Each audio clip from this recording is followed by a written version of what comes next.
Bon, on fait quand même la troisième loi parce que je dois céder aussi la place à d'autres personnes hein, qui veulent prêcher. Moi, je ne veux pas garder pour toujours. Moi, je dois continuer mon enseignement avec Papy. Je n'ai pas encore fini la délivrance.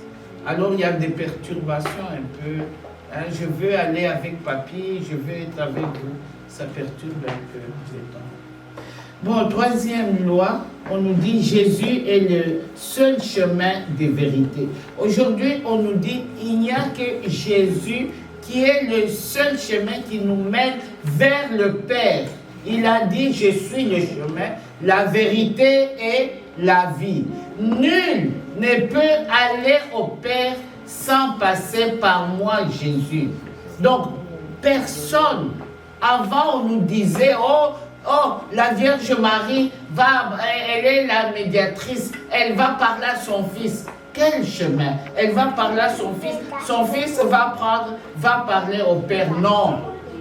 La Vierge Marie, c'est quelqu'un comme vous, qu'on a utilisé. Elle avait, ceux qui ont fait les enseignements sur le Saint-Esprit, ils ont compris dans les débuts comment tous ces gens-là, que ce soit les prophètes, est-ce que nous prions les prophètes Élie, nous prions tout haut.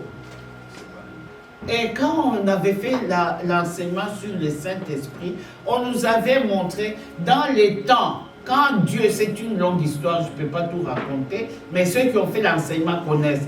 Dans les temps, le Saint-Esprit n'était pas donné personnellement, comme nous prions, le Saint-Esprit avec moi, avec toi, tout le monde nous avons le Saint-Esprit. Non. Dans les temps, nous étions les enfants d'Israël, les peuples d'Israël. Ce n'étaient pas les enfants de Dieu, non.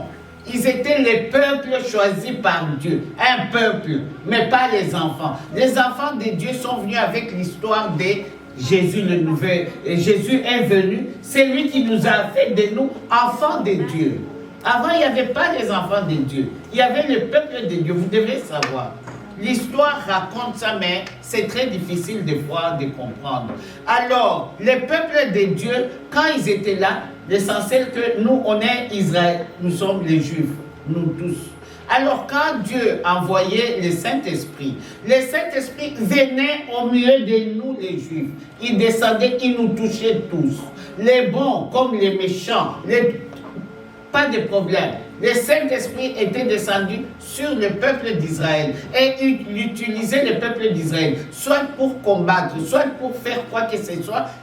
Le Saint-Esprit était là. Et après, quand le Saint-Esprit finissait de faire le travail, qu'est-ce qu'il faisait? Il partait. Il partait, il ne restait pas avec le peuple d'Israël. Maintenant, nous avons le Saint-Esprit pour toute la vie. Nous, il est là, il est venu depuis que nous l'avions reçu comme Seigneur et Sauveur dans nos vies. Il est venu, il a dit lui-même dans Jean 14 que nous viendrons, mon Père et moi, faire notre demeure chez vous. Il habite avec nous. Il est là pour l'éternité. C'est nous maintenant, nos comportements, par ignorance, par, je ne sais pas, nous l'attristons. Il est comme une personne. Dieu, c'est une personne.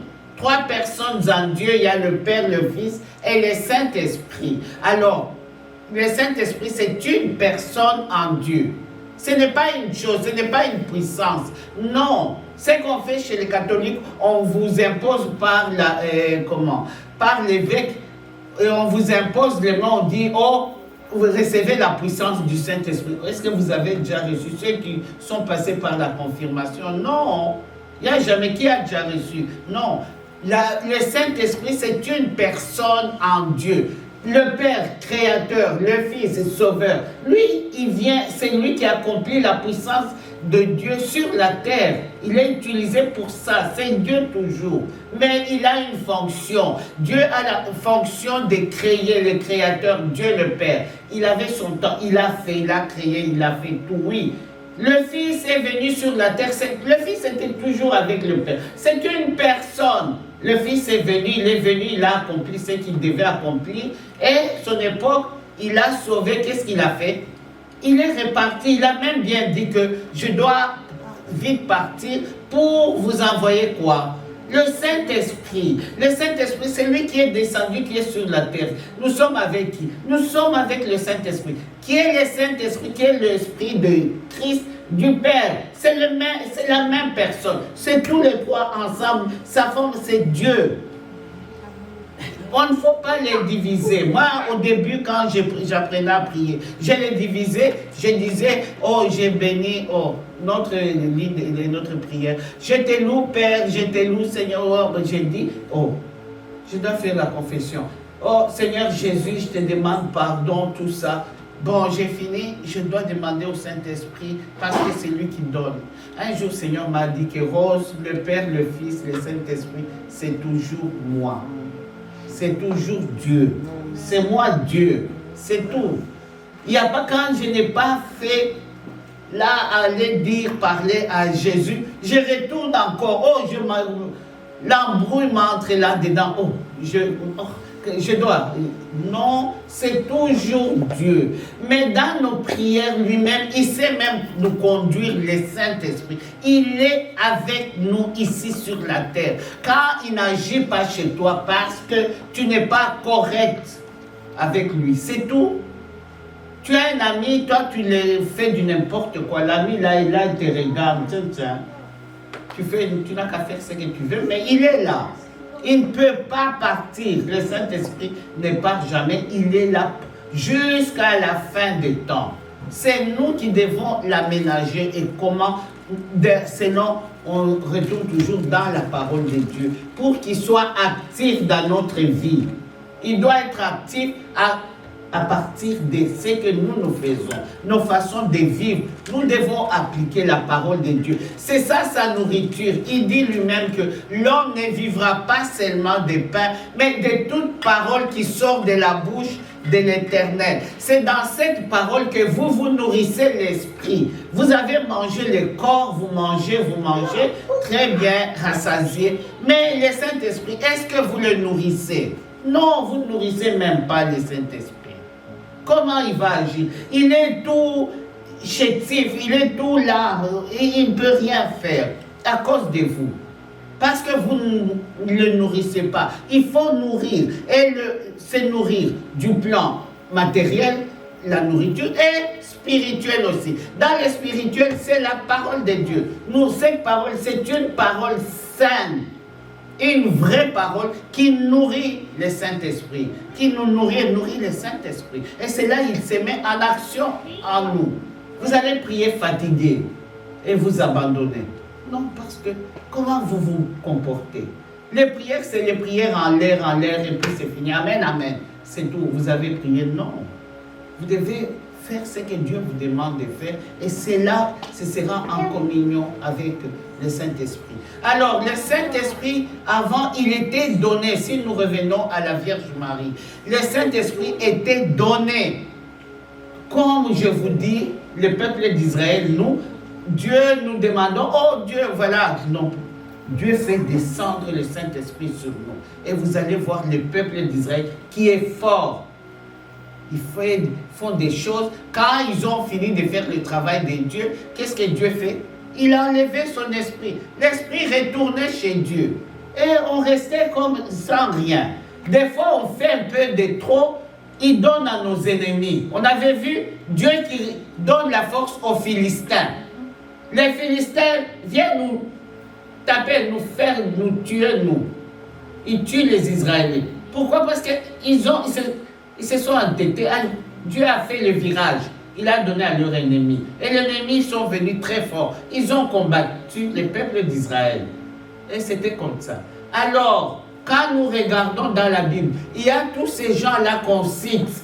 Il y a Ézéchiel, Ésaïe, tous ces gens-là. C'était des prophètes. Ce sont des gens qui étaient destinés comme nous à faire un travail de Dieu sur la terre. Dieu nous connaît, on dit, Seigneur, tu me connais avant que je sois né, toi tu me connaissais. Les mêmes gens aussi, c'est la même chose. Et à leur époque aussi, ils sont nés. La Vierge Marie, c'était pareil aussi. Elle est née pour une mission bien déterminée. Elle devait mettre au monde l'enfant de Dieu. Elle devait amener Dieu, Christ, Dieu dans le monde. Elle est venue, elle a fait son travail. Pourquoi vous la perdez tout le temps? Elle a fait son travail, elle a fini de faire son travail, elle est repartie, C'était une personne, regardez, quand Dieu dit dans Jean 3, les vrais à Nicodème, vous devez naître d'eau et d'esprit. La Vierge Marie aussi, c'était pareil. Elle est restée avec son fils jusqu'à ce que son fils a envoyé le Saint-Esprit. Donc, quand ils sont allés dans la chambre haute, elle était là.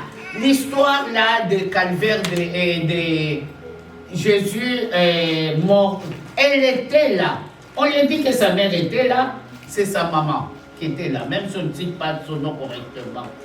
La Bible là, il y a beaucoup de choses aussi, des points d'interrogation. Elle était là quand ils retournaient parce que Jésus leur avait dit, ne vous éloignez pas de Jérusalem, restez dans Jérusalem jusqu'à ce que je vais vous envoyer la puissance d'en haut. Elle était là. Elle était au milieu des disciples. C'était aussi une disciple aussi de Christ. Elle était là jusqu'au jour où, quand Christ, Dieu a fait descendre le Saint-Esprit. Elle a reçu aussi le Saint-Esprit. C'est à partir de ces moments-là qu'elle est partie aussi. Ils se sont séparés. Quand vous regardez l'histoire, vous verrez que quand ils ont été baptisés du Saint-Esprit, ils sont sortis, ils ont parlé au monde, tout ça. Ils se sont dispersés, chacun a pris son chemin. 2 à 2, ils sont partis pour annoncer la bonne nouvelle de Dieu. En ce moment-là, quand ils ont été revêtus de la force d'en haut, du Saint-Esprit. C'est ça, nous aussi. Tu commences à aller parler, à faire les choses de Dieu, parce que non, tu vas attendre l'ordre que Dieu doit te donner pour aller faire son travail. Ils ont reçu l'ordre. Christ leur a dit, maintenant partez. Ils sont partis. Pierre qui trahissait tout le temps Christ, qu'est-ce qu'il a annoncé cette parole-là, qui s'est présentée, même les gens qui sont venus de partout, quand vous regardez dans Actes, c'est Pierre qui a témoigné de Christ. Hein? C'est la même chose que nous. Donc, la Sainte Vierge Marie, elle aussi, c'était une disciple. C'est quelqu'un qui était choisi pour une mission bien spécifique par Dieu. Elle a mis au monde l'enfant de Dieu, Dieu lui-même, Christ. Elle a fait son travail et puis c'est fini. Pourquoi vous la m'aidez à prier pour vous? Hein?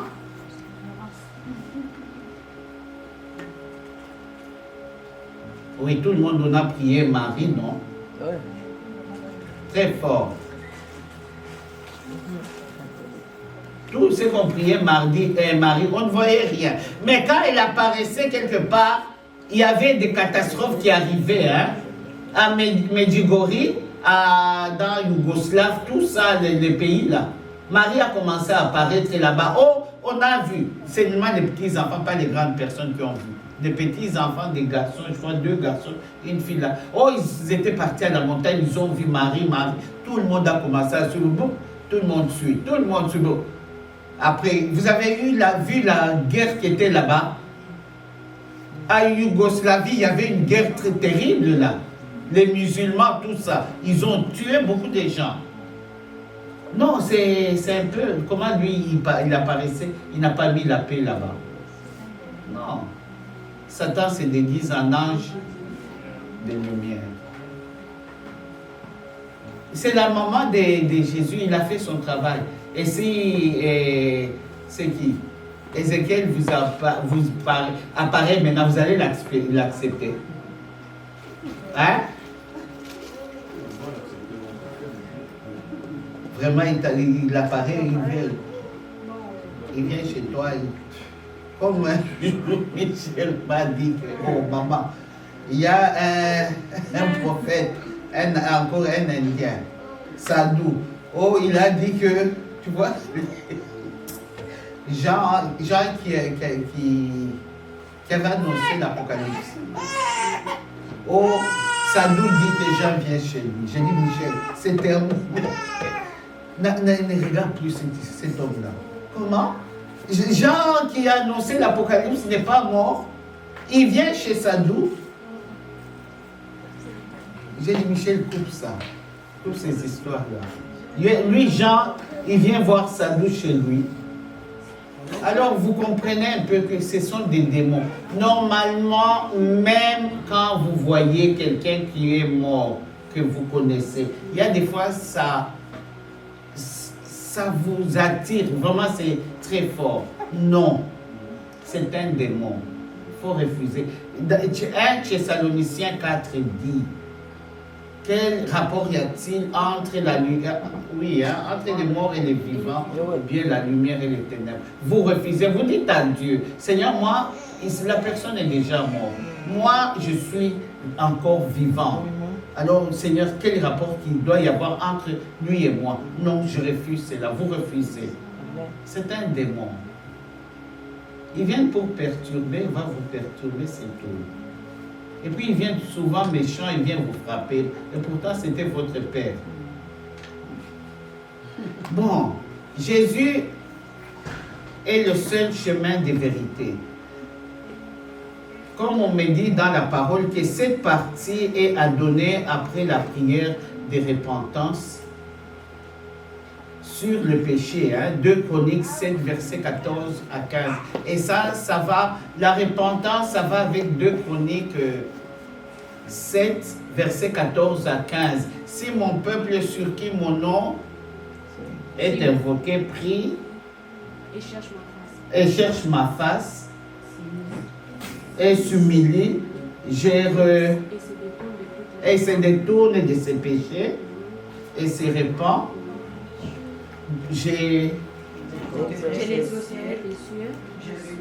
donnerai son péché et je guérirai son pays. Effectivement, moi j'ai fait cette prière pour une histoire là, j'ai vu comment Dieu a agi.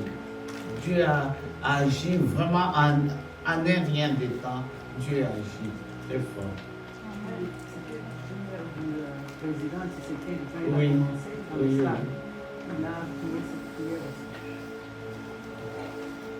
Vous avez détruit le mur des péchés qui vous séparaient de Dieu. Donc, le pardon, c'est la destruction donc, de ces murs qui s'élevaient entre Dieu et nous. Hein? Quand nous nous repentons, quand nous demandons pardon, nous nous repentons sincèrement, Dieu détruit ces murs de séparation qui empêchaient que Dieu nous écoute, qui faisait que quand nous prions, nous ne voyons jamais la réalisation de Dieu dans notre vie. Pourquoi? Parce qu'il y avait ces murs de séparation-là. Alors nous, vous voyez comment Dieu est bon.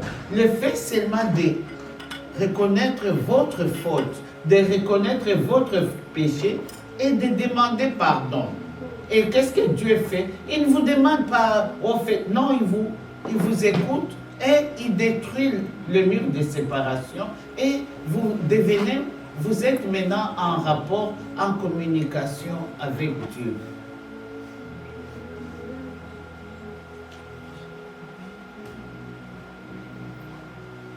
Nous péchons graduellement, c'est-à-dire que nous commettons les péchés un à un.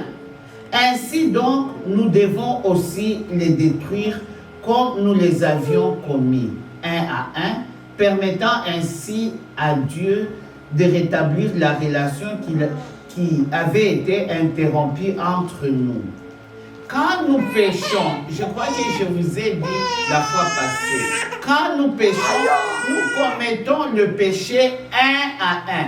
J'ai fait le matin, je peux faire l'autre 2 jours après, je fais l'autre une semaine après. Quand je confesse, je ne confesse pas comme ça, oh Seigneur, pardonne-moi mes péchés. Non. Ça, c'est pour, je ne sais pas. Mais nous, les enfants de Dieu, quand nous commettons nos péchés, quand nous demandons pardon, nous devons confesser un à un. Nous devons les citer. Il y a des gens qui ne veulent pas citer leurs péchés, qui cachent ça à Dieu. Il y en a. On dit, oh non, comment? Non, il y a certains parmi nous, parmi les enfants de Dieu, qui ne confessent pas leurs péchés graduellement, qui ne citent pas leurs péchés, qui les confessent en une fois. Oh Seigneur, pardonne-moi. Oh, j'ai volé. Ah bon? Tu as volé, oui. Mais quoi? Vous voulez que le Seigneur commence à vous demander, vous avez volé quoi? Non. Quand tu confesses, tu dois citer le péché par son nom.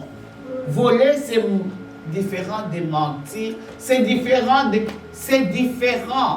Lui, il connaît, mais il ne vous dit pas, il vous regarde. Et c'est par là que vous verrez quelqu'un qui a cette facilité de confesser correctement ses péchés. Il a cette relation facile avec Dieu. Que quelqu'un, on ne connaît pas, c'est caché ça, mais il a des problèmes à entrer en contact, en communion parfaite avec Dieu. Pourquoi? Parce qu'il ne s'ouvre pas à Dieu, il cache. Oui. Je pense que la raison pour laquelle il faut parler, proclamer, dire que tel Dieu fait telle chose exactement, de la même manière comme Dieu, quand il va faire quelque chose pour toi, il va te dire exactement ce qu'il va faire. C'est la parole qui sort. Mais toi aussi, quand tu confesses le péché, il faut aussi proclamer que c'est mauvais. Oui. Parce que la parole doit sortir également. Il ne faut pas juste mettre tout dans la marmite et puis après, pardonne-moi tous mes péchés. Parce que comme ça n'a pas été fait en même temps. Je pense que c'est la raison pour laquelle. Il y a des gens qui ne veulent pas confesser, pas parce qu'ils refusent. Non, mais eux-mêmes, personnellement, ces jeunes, ils ont peur ou ils ont honte. Ne vous en faites pas. Tout, c'est peut-être, ça marche chez vous. Mais il y a des gens, quand ils confessent le péché, il y a quelqu'un qui leur dit, n'essaye pas de dire. On leur interdit de dire ça. Oui. J'ai déjà assisté à quelqu'un qui ne veut pas confesser, on me confesse, il ne veut pas. Il dit, si je confesse, on va me tuer. Mais à celui-là, il va le dire. C'est toute une histoire. Si vous avez cette facilité, vous, de confesser aisément vos péchés, vous dites, Seigneur, j'ai fait ça. Vous citez les péchés par leur nom. Vous les citez, vous demandez pardon. Mais il va vous arriver, ça c'est un peu plus avancé. Il y a de ces péchés, vous le confessez, Dieu vous demande la réparation, la restitution. Dans ces confessions-là, ce n'est pas tout simplement où j'ai volé. Dieu te dit, il y a la réparation, il y a la restitution. Et tu dois faire ce que tu avais fait là. Tu dois réparer, tu dois restituer. Tu as pris les choses d'autrui. Tu vois, tu as mangé, c'est fini. Alors tout le monde va, il prend, il mange, et puis il va confesser, c'est fini, c'est pas... Non, Dieu te dit, restitue. Tu dois restituer ces choses. Ah oui. Dieu, il est aussi exigeant aussi. Tu dois réparer. Tout doit être correct. Vous devez réparer. Vous devez restituer. Toi, tu as insulté l'autre. Tu l'as bien nettoyé. Tu l'as bien copié. Tu lui as dit ce que tu pensais. Et c'est fini. Tu viens, oh Dieu, pardonne-moi. Moi, j'ai insulté tel. Oh, c'est fini. Non. Tu dois réparer avec lui. Tu dois retourner réparer avec la personne que tu as fait mal au cœur. Ce n'est pas passer. Parce que tu dois faire attention à ta bouche aussi. Tu as pris quelque chose d'autre. Quand les enfants étaient encore petits. On était au Gabon. Un jour, mon fils, pas Michel, l'autre, le petit frère de Michel, avec son ami, il jouait. Moi, je dormais parce qu'il faisait très chaud là-bas. On dormait, on s'est réveillé vers 15h, 16h. Et quand je me suis réveillé, je suis sorti par la porte de la cuisine et j'ai vu les enfants, ils avaient 5000 francs. Hein? En ce moment, c'était les CFA. Au Gabon, on avait les CFA. C'était 5000 francs. Je vous dis, je ne cache pas. Les enfants, quand j'ai vu les enfants avec cet argent, j'ai repris cet argent. J'ai dit, les enfants, ils ont ramassé. Ils ont eu peur, ils m'ont dit, oh non, nous on a ramassé cet argent. J'ai dit, donnez-moi, j'ai repris cet argent. Je suis venu avec cet argent, j'ai mis ça dans ma garde-robe. Quelque temps après, j'ai manqué aussi, je l'ai dit devant Dieu. J'ai utilisé cet argent. J'avais complètement... Bon, j'ai utilisé cet argent. C'était fini. Je ne savais pas. Et ils avaient dit qu'ils avaient ramassé. J'ai utilisé cet argent. Je devais demander d'où était sorti cet argent. J'ai arraché aux enfants et j'ai plié. J'ai mis dans ma garde-robe. Ne vous en faites pas, Dieu il est ce qu'il est. Nous sommes partis en vacances parce qu'on partait en vacances à Kinshasa. Nous sommes partis en vacances. C'était fini, non? J'avais dépensé cet argent, c'était fini. En vacances, les vacances, 1 mois et demi, on est revenu. On revient. Un jour, je pense et je priais. J'entends le Seigneur qui me dit, la parole est dans la Bible. Donnez à César, remettez à César ce qui est à César, à Dieu. Il m'a bien fait, en disant cette parole, il m'a bien fait comprendre que je devais remettre les 5 000 $ et les 5 000 francs. Je devais remettre à César, ce n'était pas à moi. Comment moi j'avais dépensé ça? J'ai demandé pardon. Oui, Seigneur, j'avais dépensé ça, ce n'était pas à moi. J'ai demandé pardon. Non, ce n'était pas suffisant. Je devais prendre cet argent. Maintenant, j'ai appelé mon fils. Ils m'ont bien dit qu'ils avaient pris chez Tantine Thérèse dans ses affaires. Donc, comme on habitait à l'écart de la ville. On était dans un quartier des enseignants, à l'écart, vraiment loin. Donc, les enfants ne pouvaient pas se permettre pour aller au magasin. Les magasins étaient très loin. Alors, ils ont dit, j'ai dit, appelle ton ami Fleury, hein. Il a appelé, ils m'ont dit, oh, oui, ils avaient pris chez Thérèse. Mais je devais aller remettre chez Thérèse. J'ai pris les 5 000 francs. J'ai attendu, je crois que j'avais dit à Pasteur. J'ai pris les 5 000 francs quand on a eu l'argent. Je suis allé chez Thérèse, j'ai remis. C'est moi qui avais dépensé. Thérèse cherchait l'argent. C'est moi qui avais pris cet argent. Voilà, je viens te remettre ça. Et Dieu m'avait enlevé la paix. Je n'avais plus de paix. Je ne pouvais pas prier, je ne pouvais pas rester tranquille comme ça. J'étais tout le temps malmené. Il fallait restituer, il fallait que je donne. Et je suis allé donner à Thérèse. Je lui ai dit, c'est moi qui avais arraché. Je ne suis pas dit que, oh, je viens, oh, j'ai ramassé. Non, c'est moi qui ai arraché aux enfants l'argent, les 5 000 francs. Et voilà, j'avais dépensé. Voilà, le Seigneur m'a dit de venir te donner. Je lui ai remis ces 5 000 francs. C'est là où j'ai eu la paix. Même quand je prends quelque chose, oh, je peux avoir quelque chose, je prends, mais j'oublie. Si Dieu sait que je dois payer la dette, là, tu vas entendre, la parole là vient. Rendez à César ce qui est à César, à Dieu. Je commence à chercher. Oh, oh. Je commence moi-même dans moi. Je dis, en tout cas, Seigneur, montre-moi. Je dois payer la dette d'autrui. Un enfant de Dieu, les dettes, non, c'est pas bon avec. Je dois remettre. Donc, chez Dieu, le pardon vient, mais il y a la restitution, il y a la réparation aussi. Tu dois restituer à Dieu. Ce n'est pas seulement de réparer en gros, c'est fini. Oh, j'ai confessé. C'est une façon que je vous parle seulement. Parce que c'est très facile de demander pardon. Mais il faut savoir qu'en demandant pardon, il y a des choses qui arrivent aussi. Aller parler à quelqu'un, demander pardon. Toi, tu as insulté. Bon, maintenant, Seigneur, je pardonne. Oh, je demande, oh, Seigneur, voilà. J'ai insulté Annabelle. Seigneur, pardonne-moi, j'ai insulté Annabelle. Qu'Annabelle me pardonne. Oh, et c'est fini. Non. Comment elle s'est sentie? Il y a des fois, toi, tu demandes, qu'est-ce que tu dois faire? Tu commences à prier pour Annabelle. Tu l'as blessée, tu l'as vexée. Tu commences à prier pour elle.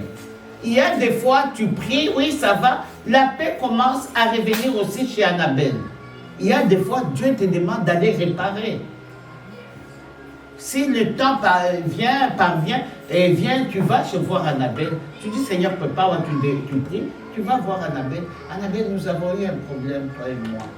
Je viens sincèrement te demander pardon. Et je te demande pardon, et je te pardonne aussi pour ce que toi aussi tu as fait. Parce qu'il y a eu l'interaction de deux côtés. Tu ne vas pas aller raconter l'histoire à Annabelle. Oh, les jours qu'on était là, quand on était assis, quand il y avait ça, oh, quand toi tu avais dit. Non. Dieu ne veut pas les jugements. Regardez dans 1 Corinthiens 6. Non, nous n'avons pas de jugement. Non, tu vas chez Annabelle, tu dis seulement Annabelle, il y a eu un problème. Moi, je viens sincèrement te demander pardon. Pardonne-moi. Moi aussi, je te pardonne pour l'attitude. Parce que quand toi, tu as fait ça, Annabelle a réagi aussi. Elle peut réagir en elle, elle peut réagir devant toi. Mais tu vas aussi, tu lui demandes, tu dis que je te pardonne aussi. Le pardon dans deux sens. Et puis, c'est fini. Le problème est fini. Hein, ce n'est pas le problème de faire les juges, raconter. Non, Dieu ne vous a pas demandé. Le seul juge, c'est Christ, c'est fini. Le seul juge, il a dit, c'est Christ, et puis c'est fini. Oui. Mais si Annabelle n'accepte pas ton pardon, elle te dit, je ne veux rien savoir. Ah, c'est fini. Toi, tu fais ta part. Toi, tu ne regardes pas la part d'Annabelle. Non, non. Toi, tu vas, tu fais, tu arranges. Hein? Tu as arrangé, tu lui as demandé pardon. Tu l'as pardonné aussi pour ce qui s'est passé. Puis c'est fini. Tu te retires, c'est tout. Si elle dit, elle fait fou le corps. Oh bon, ça va. Ça, c'est pas ton problème. Non, on ne cherche pas comment je vais dire, l'attitude d'Annabelle. Non, c'est pas ton problème. C'est le problème d'Annabelle et Dieu. Tu te décharges sur lui, des charbons ardents. C'est son problème avec Dieu. Oui, frère. Oui, tu disais l'exemple du Gabon que vous avez donné. La dame ne connaissait rien. Non, elle cherchait aussi, c'était pas ça. C'était pris par les enfants. Ah, elle n'a pas connu de quel enfant qui n'a pas demandé. Non, elle a demandé peut-être chez elle. Eux, ils étaient une maison ici. Il y avait au moins 3 ou 4 maisons entre moi et elle. On était séparés, on était loin. L'une de l'autre. Ah, donc elle était au courant que non, l'argent est... Elle est partie, oui. Mais qui est pris, c'est fini, c'était fini. Je pensais que c'était juste une surprise pour lui. Non. Maintenant, est-ce que quelqu'un a eu quelque chose à demander?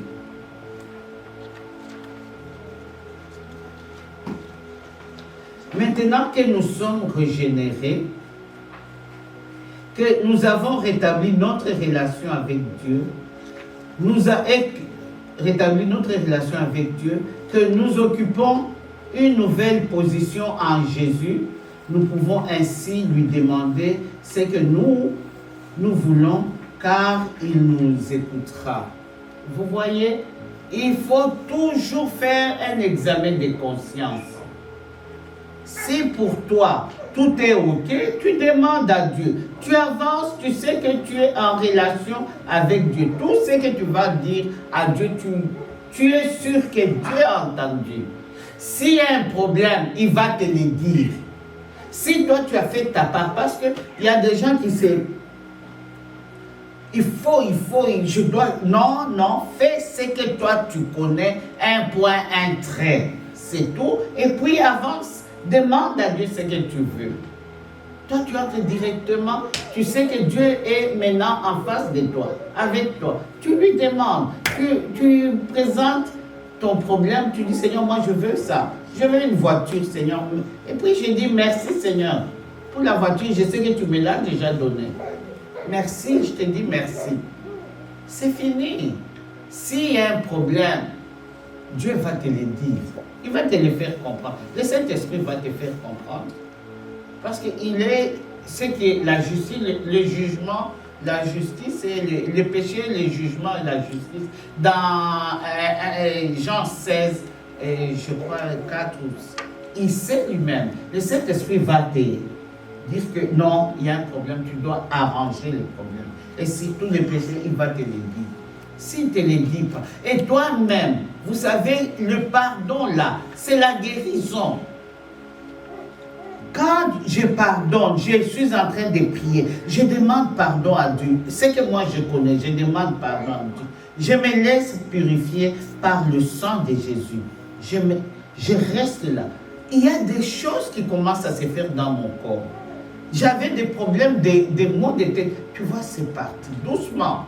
C'est comme si on a effacé. Il y a ça. Des fois, j'avais des palpitations. Ça, c'est parti.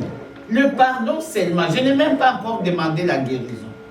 C'est parti. Dieu commence à travailler. Le Saint-Esprit, quand il vient, on a dit dans Romains 8, si l'Esprit de celui qui a ressuscité Christ d'entre les morts habite en vous, celui qui a ressuscité Jésus-Christ d'entre les morts donnera la vie à vos corps mortels. C'est vrai.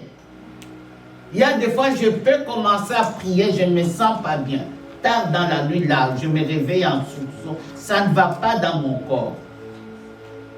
C'est seulement là, avec le pardon. Moi, je commence toujours avec le pardon. Je peux dire à Dieu merci pour la nuit, Seigneur, tu as fait. Seigneur, je te bénis, tout ça. J'entre dans le pardon. Et je m'attelle beaucoup dans le pardon. Je regarde, Seigneur.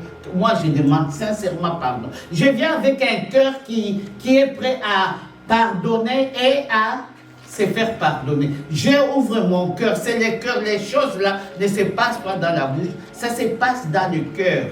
Si mon cœur est disponible, tu verras, Dieu va te pardonner. Et tu sens quand tu as fini, toujours te laisser purifier par le sang de Jésus. C'est le sang de Jésus qui donne la vie. Et tu vas voir, tu as une petite paix dans ton cœur. Une petite là. Tu te sens un peu à l'aise. Tu te sens bien. Là, il a déjà accompli. Là, sache, c'est un signe qu'il a déjà agi. Tu n'es plus agité. Merci Seigneur. Maintenant, là, tu peux lui présenter ce que tu veux et il va le faire. Il ne faut pas attendre faire des longues prières pour que Dieu agisse. Non, au moment où tu sens cette paix t'entrer, tu sais ce que tu as fait, ça va. Sache que Dieu est là. Il est présentement devant toi. Parle-lui, dis-lui ce que tu veux et dis merci à Dieu. Tu lui dis merci, c'est tout. Il ne faut pas qu'il y ait des sensations dans ton corps ou dans ta vie pour dire que Dieu agit. Non. Dans ton cœur, dans le fond de ton cœur. Et c'est qui là? C'est qui? Moïse Mbiala dit il a dit que même si on me tracasse, il y a des tracasseries, les gens s'étonnent, disent mais malgré tous ces problèmes, il est tranquille. Oui, moi je dors tranquillement. La paix du Saint-Esprit est dans toi. Et Dieu agit dans ça. Quand tu as ça déjà, tu te dis, Dieu a déjà agi. C'est tout. Le temps et le moment appartiennent à Dieu. C'est tout. Mais toi, tu as cette assurance. Tu as cette paix-là. Il n'y a pas de prière de courir à gauche, à droite, virgule, aller, les prier pour moi. C'est lui qui prie pour toi. Comme le Seigneur m'avait dit une fois. C'est lui que toi, tu viens demander qu'il prie pour toi. Toi, tu crois qu'il est correct. Il a ses problèmes, l'amertume, il a des choses aussi, lui aussi. Toi, tu viens là-haut, oh voilà, oh pasteur, prophète. Maintenant, c'est prophète. Prophète, oh, voilà moi, oh, voilà toi, tu pleures, oh, voilà. Il a aussi ses problèmes, il a l'amertume aussi, comme Dieu m'avait dit. Lui aussi, il a ses problèmes à lui. Est-ce que tu connais? Non. Mais est-ce qu'il va dire, hein? Pasteur Joseph, dans une vidéo, il parlait de l'amertume, pardon. Il a dit que lui-même, il enseignait sur l'amertume. Il s'est retrouvé lui-même dans l'amertume. Il était en train d'enseigner. Oui. C'est ça. Il est en train de prier. Quand nous prions là, oui, il y a des fois, Tu vois, je me suis retrouvé dans quelque chose. Là, on prie, j'ai dit, bon, nous prions, c'est fini. Ou bien je me retire directement, je demande pardon à Dieu. J'avais fait l'expérience avec le pardon aussi. Tu vois, le monsieur qui a écrit Le pardon est une puissance qui libère, il était en train de prêcher. Sa femme a entendu l'enseignement de prêter sans rien espérer. Ce qui est dans Luc 6. Maintenant la femme est allée se repentir parce elle s'est repentie quand elle a écouté la prédication de son mari. Maintenant, le dimanche, les maris s'étonnent, les gens viennent remettre les livres, les cassettes, tout ça. Là. Et puis, il dit, mais qu'est-ce qui se passe? Maintenant, la femme lui dit que j'ai écouté ton enseignement, je suis allée demander pardon. Et je suis allée, parce que je murmurais que les gens avaient pris les choses, je me suis repentie, voilà, Dieu les a touchés quand je les ai pardonnés. Maintenant, moi-même, j'étais à l'école quand je faisais les cours de biologie, je pense. Maintenant, j'étais en train de chercher aussi un livre de médicaments. Maintenant, j'ai demandé à Marie-Grâce me dit, elle n'a pas mon livre. Maintenant, moi, j'ai dit, j'avais murmuré, comme j'avais lu cette prédication-là, et cet enseignement-là, j'ai demandé pardon de murmure. J'ai dit, Seigneur, pardonne-moi tout ce que moi j'avais pris aussi pour les autres. Si je n'ai pas remis, pardonne-moi. Maintenant, je vois Marie-Grâce qui m'amène les livres, j'avais ça. Après, moi-même, il y a une dame de Ghana qui m'appelle, qui dit, est-ce que tu as remis les livres du professeur Tony? Donc, j'avais un gros livre, et je ne vois pas ça. Entre-temps, je devais remettre ces livres-là. Je n'ai pas remis moi aussi. Donc, il fallait que Dieu maintenant a touché la maman là pour me demander, est-ce que tu avais, parce que c'était un gros livre, et puis je m'étonnais que je ne remettais pas ça, et je ne voyais même pas ça dans la maison. Maintenant, comme j'avais fait la démarche, Dieu a touché Marie-Grâce qui m'a amené un livre de médicaments, c'était un gros. Et puis, l'autre là qui était de biologie, ou quoi, un gros livre. Moi aussi, je suis allé remettre chez le professeur Tony, c'était un Italien. Donc Dieu m'a touché, il a libéré tout le cercle là. Parce qu'après, j'ai senti la paix. J'avais une assiette de francophones, je suis allé remettre l'assiette. Donc j'ai regardé tout ce que moi j'avais. Et donc Dieu m'a libéré, a touché aussi les gens qui avaient mes choses. Pour qu'il y ait la paix au milieu de vous l'entendre, la paix au milieu. Dieu, c'est comme ça. Dieu, ce n'est pas l'histoire d'une personne. Non, c'est tout un peuple qui va toucher. Il vous touche tous, comme ça, tous. Vous êtes ensemble, en communion avec lui. Oui, par le Saint-Esprit. C'est comme ça qu'il agit, Dieu. Dieu est très, très puissant. Dieu est très fort.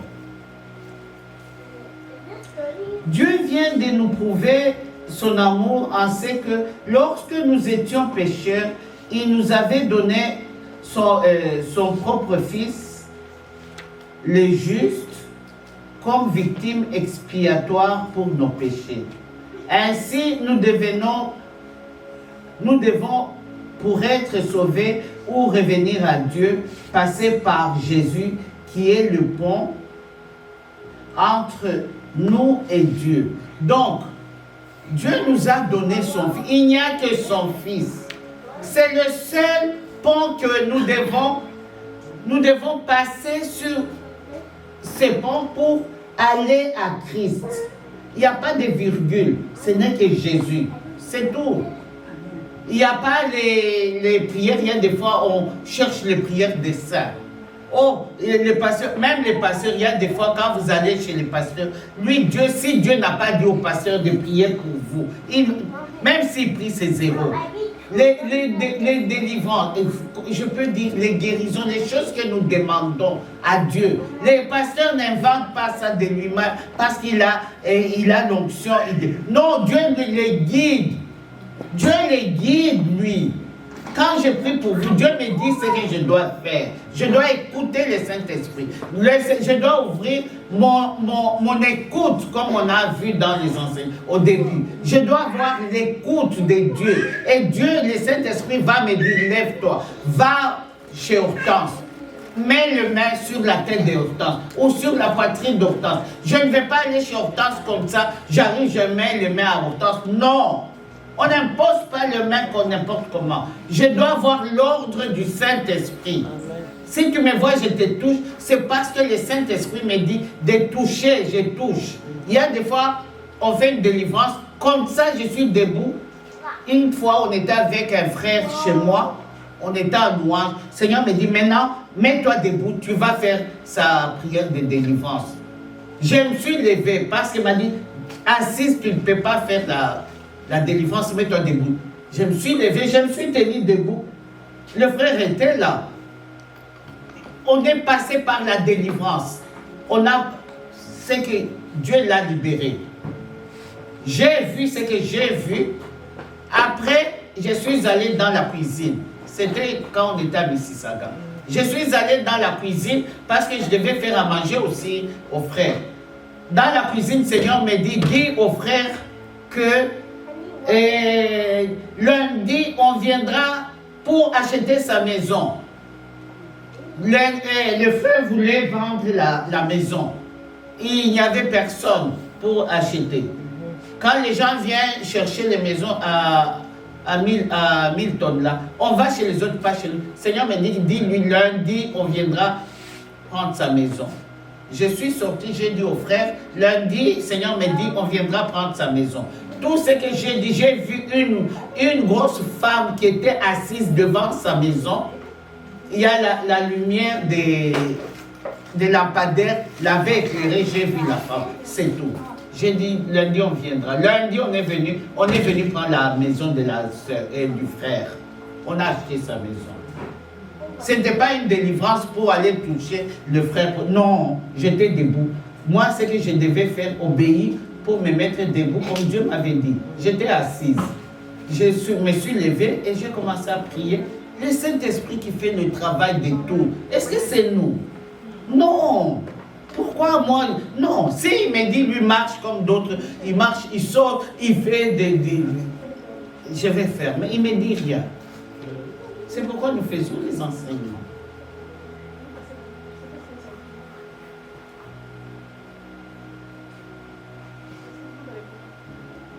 Passer par Jésus qui est le pont entre Dieu et nous. Cette charnière qui nous lie à Dieu, c'est Jésus. C'est Jésus seul. Dieu capable de nous ramener à Dieu, car il est lui-même Dieu. Jésus, c'est Dieu lui-même. Avant, j'ai cherché Jésus, c'était comme tout le monde. Moi, j'ai cherché Jésus. Je mettais Jésus là, Dieu, oh, le Père là, Jésus au milieu, hein. Le Saint-Esprit là-bas. Un jour, il m'a dit, Rose, c'est moi-même. C'est pourquoi tu mets... Hein? Dis, quand, et surtout nous qui avons grandi dans les écoles catholiques, Jésus, c'est quelqu'un d'autre. Dieu, c'est quelqu'un d'autre. Alors, toi, on te dit Dieu, Jésus, c'est Dieu lui-même. Un jour, il m'a dit, prends 2 Corinthiens 5. J'ai pris 2 Corinthiens 5, là où il dit que les choses anciennes sont passées, toutes choses devenues nouvelles. Il a continué, il est venu lui-même pour nous sauver en Christ. Donc, il est entré en Christ, il est venu lui-même sur la terre. C'est lui-même Dieu. Mais il s'est revêtu de Christ. Christ, c'est Jésus lui-même. Et Jésus, c'est Dieu lui-même. Pourquoi on les sépare de Dieu? Oh, le Père. Non, c'est lui. Le Saint-Esprit, c'est lui. Il a dit mon esprit. Ton esprit, c'est toi-même, non? Est-ce qu'on sépare ton esprit avec toi? Non. Si on dit Marie, l'esprit de Marie, c'est Marie lui-même, enfin. Mais nous, tellement que Satan joue avec nos têtes, alors on a là, on ne comprend plus rien. C'est là il est difficile d'avoir la foi. Parce qu'il y a beaucoup de choses à nous de séparation. On ne sait pas avoir la foi. Et pourtant, la foi, c'est une chose très simple. La foi, c'est ce que toi, tu fais là. Quand tu lis, Dieu a dit, oh, toi aussi, tu appliques, c'est ce qui est dans la parole. La foi vient de ce qu'on entend, la parole de Dieu. C'est ça, c'est tout, on nous dit. Mais nous, on veut encore qu'on nous explique ça, comment on ne sait pas. On veut avoir des miracles. Les miracles, ça se passe déjà. Hein?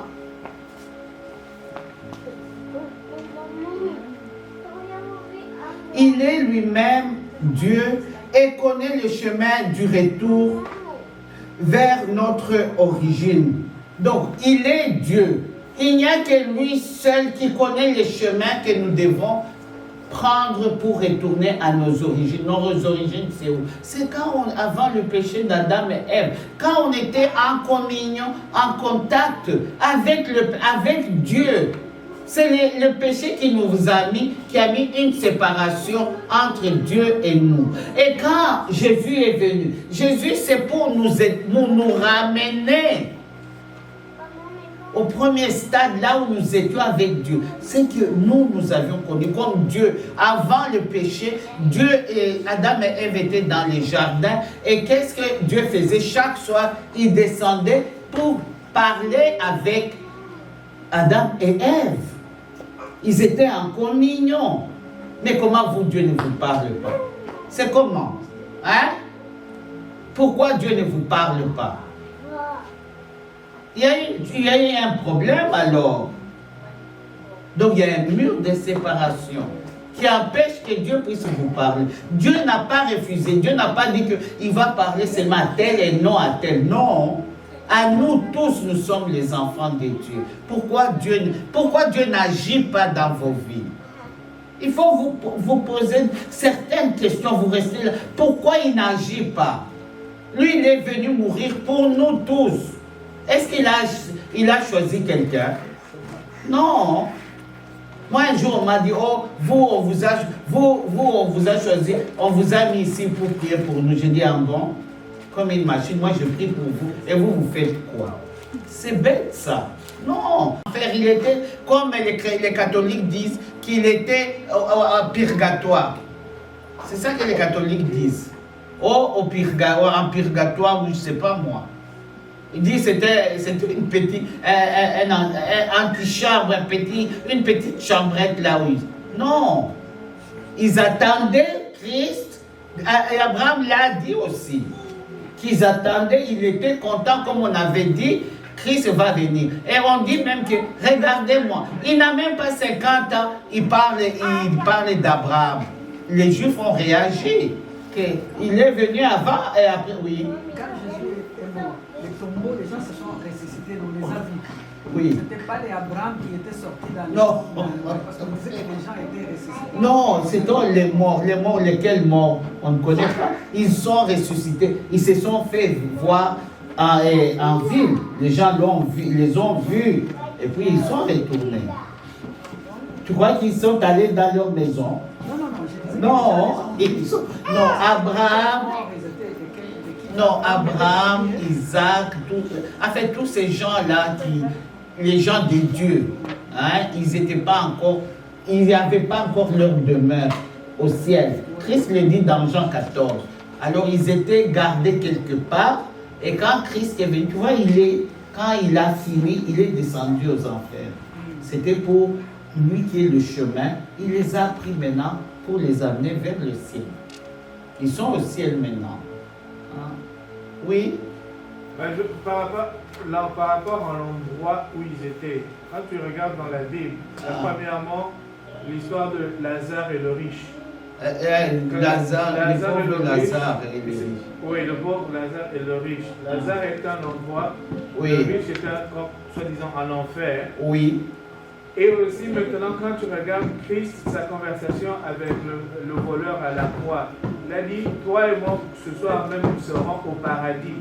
Pas au ciel, au paradis. Au paradis, oui. Le paradis, en fait, c'était l'endroit où les gens attendaient.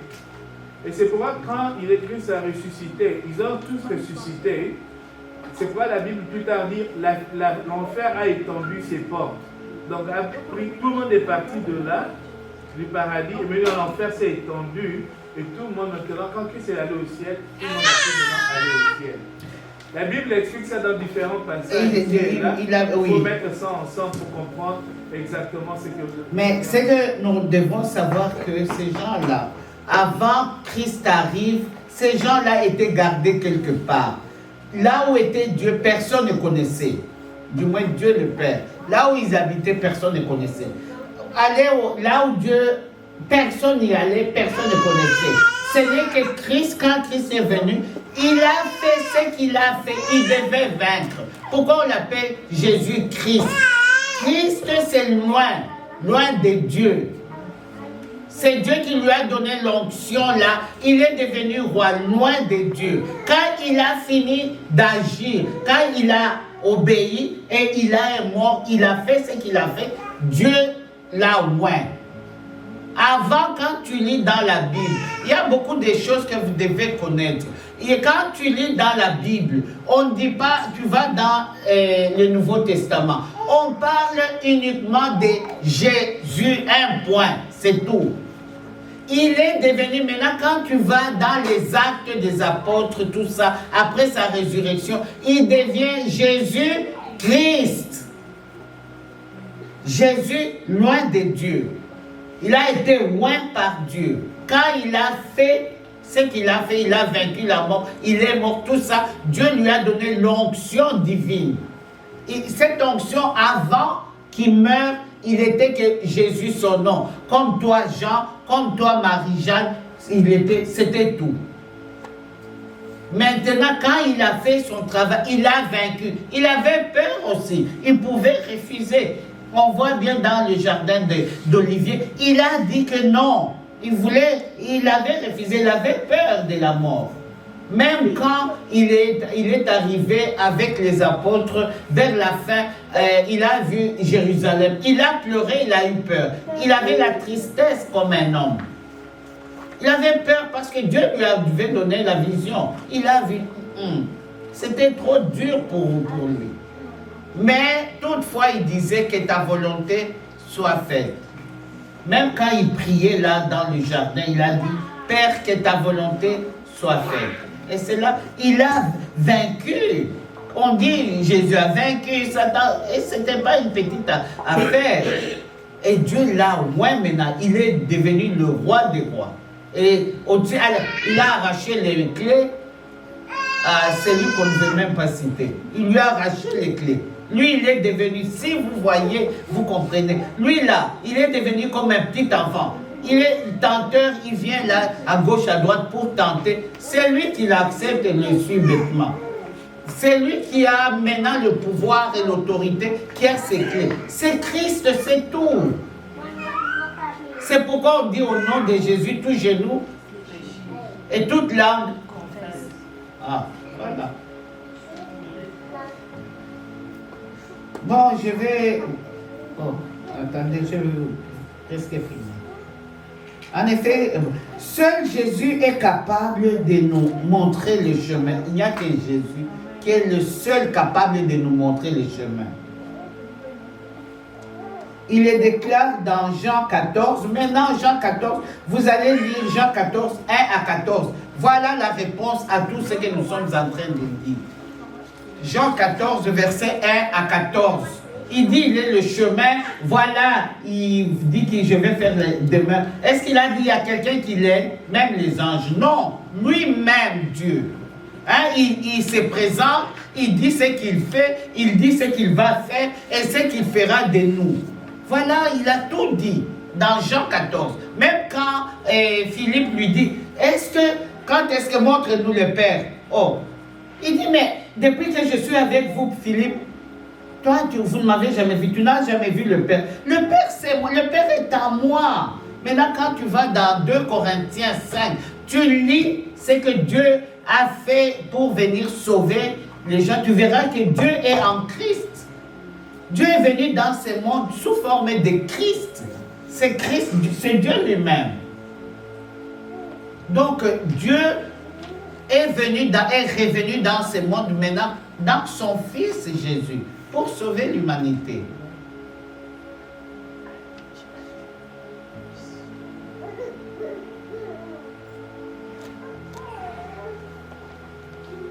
Bon, j'ai fini ici. Jésus est réellement le seul chemin ou moyen pour revenir à Dieu. Car il est lui-même Dieu. C'est lui-même Dieu. Il n'y en a pas deux. Il n'y a pas à aller demander ou bien aller... Non, c'est lui-même Dieu. Tout ce qu'il peut nous dire ne peut être qu'attaché à sa personne. Tout ce que Jésus peut nous dire, c'est attaché à sa personne, à lui-même Dieu. Il ne parle pas des choses, non, qu'on m'a dit, ou bien j'ai vu, ou j'ai rêvé, ou Dieu est venu me dire, non. Il parle de lui-même. C'est lui qui est lui-même. Jean 17, verset 1 à 26. Vous allez lire Jean 14, 1 à 14. Jean 17, 1 à 26, c'est tout Jean 17. Et ça parle vraiment très fort de qui il est lui. Il se présente maintenant. Il s'est présenté. C'est lui qui est le seul à accomplir la volonté. Il est le sauveur de l'humanité, car c'est lui qui a le seul accompli la volonté de Dieu, lequel est de faire tomber le sang des nôtres pour réparer les fautes des hommes. Et c'est ça qui est très important. Le sang, quelqu'un d'autre. Satan, il fait tout le miracle. Satan était à côté de Dieu. Satan, il connaissait Dieu, il connaît Dieu. Satan, il était, comme on peut dire, le premier ministre de Dieu, l'ange de louange. Donc, il est comme Dieu. Il se présente des fois comme Dieu. Quand on est un peu dans l'ignorance, on croit que c'est Dieu. Quand on dit, ne vous en faites, on nous dit que des fois, il se déguise en ange de lumière. Et les gens acceptent que c'est Dieu. Mais il n'y a qu'un seul qui a fait ce que Christ a fait, c'est lui-même. Il a fait tomber son sang pour racheter les autres. Tout le monde. Satan, est-ce qu'il a donné son sang? Non, mais les miracles, il en a fait. Donner ça, il a tout fait, tout ce qui est sur la terre. Quand on dit, c'est qui me disait, c'est Michel, il y a Dieu et maman. Est-ce que vous vous a déjà dit comment chasser maman? Maman, c'est le Dieu de la terre, l'argent. Maman est très fort sur la terre. C'est un Dieu de la terre. Et aussi, nous avons Christ. Maman, toi, tu vas les chasser comment? Pour qu'il aille où?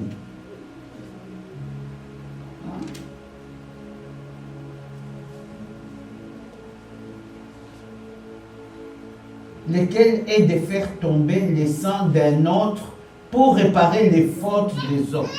Vous devez savoir, le sang est très important dans la vie de Dieu, dans cette vie que nous cherchons. Le sang de Jésus est très important. C'est lui qui est la solution, c'est ça la solution à toute chose. Le sang de Jésus. Il crie plus fort que le sang d'Abel. C'est le sang de rachat. C'est ce sang qui nous rachète, même quand nous disons Christ nous a rachetés de la malédiction, de la loi. C'est par son sang, parce qu'il y a eu le sang versé. Nous avons été rachetés par le sang. Ce n'est pas par la mort. Le sang de Jésus qui l'a. Le sang de rachat. Sans effusion de sang, il y a quoi? Il n'y a point de pardon des péchés. Si il n'y a pas de sang, il n'y a pas de pardon. Vous avez un peu compris. Ce n'est pas le fait de pardonner. Seigneur, pardonne. Non. Vous devez aller vraiment dans la lignée, dans le chemin. Le sang, sans effusion de sang, il n'y a point de pardon. Dieu ne vous pardonne pas s'il n'y a pas d'effusion de sang. Vous devez tenir compte du sang de Jésus. C'est très important. C'est ça qui nous donne le rachat, qui nous rachète. Dieu nous regarde. À travers le sang, nous sommes en bas. Dieu est à haut. Entre nous et Dieu, il y a comme ce sang qui est là. Nous devons nous mettre sous le sang de Jésus. Et Dieu, pour nous regarder, il doit nous regarder à travers le sang de Jésus. Si toi, tu te promènes un peu trop, tu vas en dehors du sang, il ne te regarde plus. Tu vas tourner en dehors. Non, nous devons toujours revenir en dessous, vers là où il y a le sang de Jésus. Et Dieu nous regarde. C'est à travers ce sang que sa colère à notre égard s'apaise. Et Dieu nous regarde, il nous rachète. Nous sommes rachetés à travers le sang de Jésus. Donc on dit dans Hébreu, il n'y a point de pardon de péché sans effusion de sang. Si toi tu ne reconnais pas le sang de Jésus, il n'y a pas de pardon pour toi. Dieu ne te pardonne pas. Ce n'est pas les Saint Nicolas qui donne, non. Il a ses principes, il a sa façon de faire les choses, que toi, en tant qu'un homme pécheur, que tu dois obéir.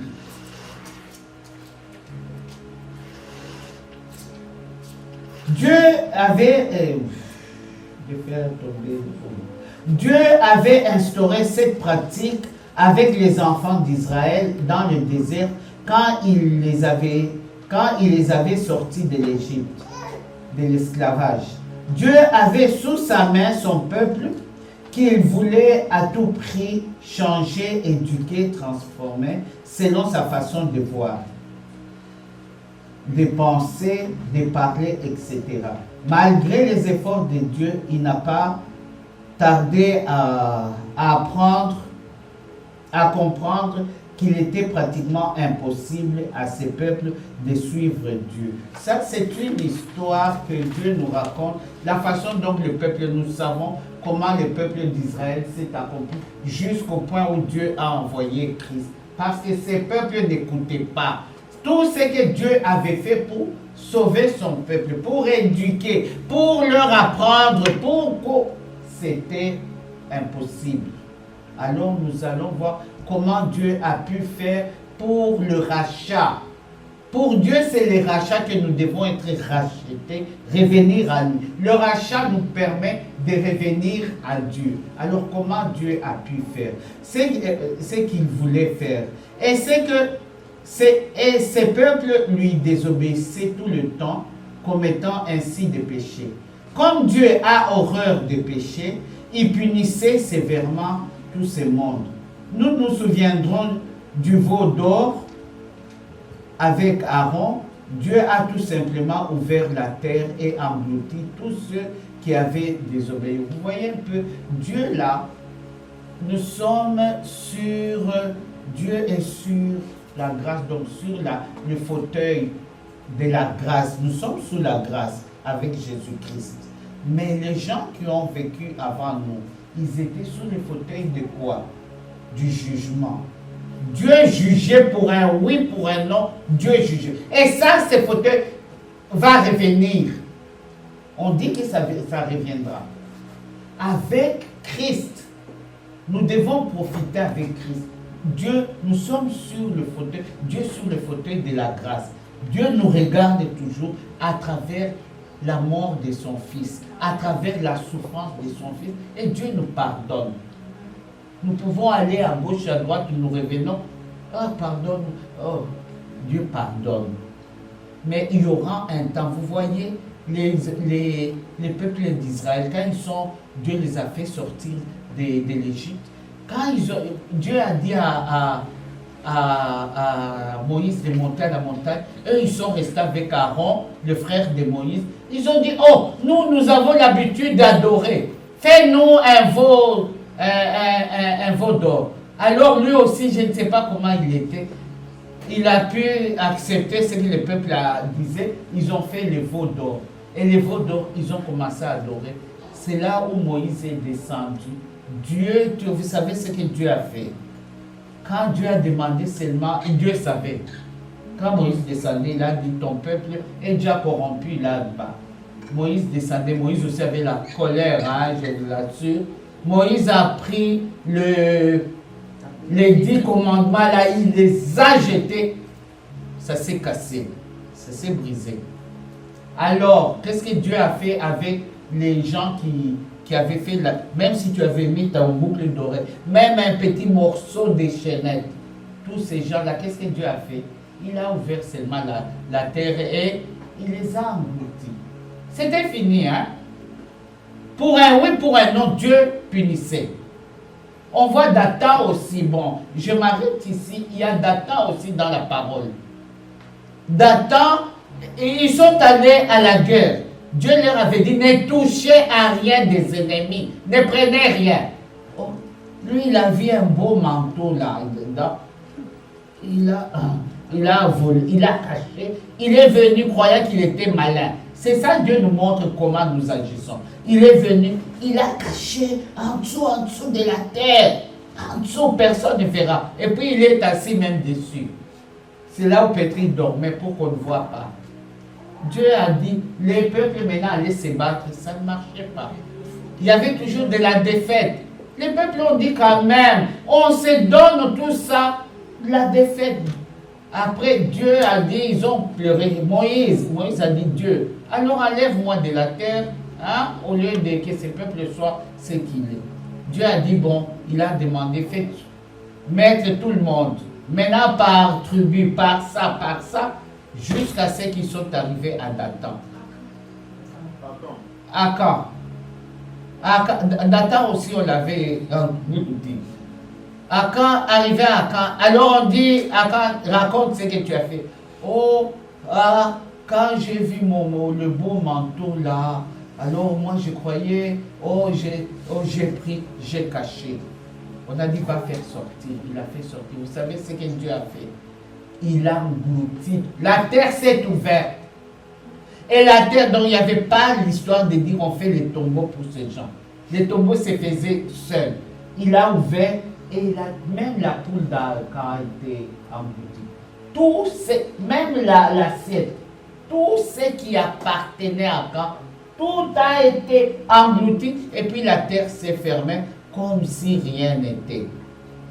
Donc, il y avait des gens, tout s'est fermé comme si rien n'était. Dieu avait englouti tous ses enfants, sa femme, ses parents, tout. Dieu avait englouti. Pourquoi? La désobéissance. Vous savez, l'autre jour, je ne sais pas quand le Seigneur me dit la désobéissance, c'est comme la sorcellerie, la divination. Quand on dit la sorcellerie, ce n'est pas seulement les gens. Non, même la désobéissance que vous faites, c'est la même chose que la sorcellerie. Et surtout que vous connaissez ça, le bien et le mal. Mais vous choisissez le mal. C'est ça la sorcellerie. Amen. Je vais m'arrêter là. La fois prochaine, on va voir comment, à travers cet amour,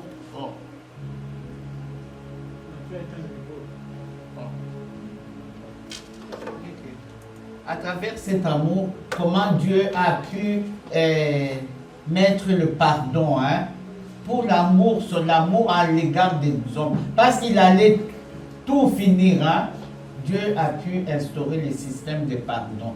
Et on va faire ça, et puis c'est fini, C'est fini un peu là, et puis le 4 lois, ce n'est qu'une petite partie que vous voyez. Les 4 lois, c'est fini. Alors, la 4e loi, c'est fini. C'est tout petit, mais la 3e loi, il reste seulement 2 petits paragraphes. Donc, ce sont des choses, c'est des histoires qu'on vous raconte, que vous apprenez, mais vous devez savoir le pardon, c'est quoi.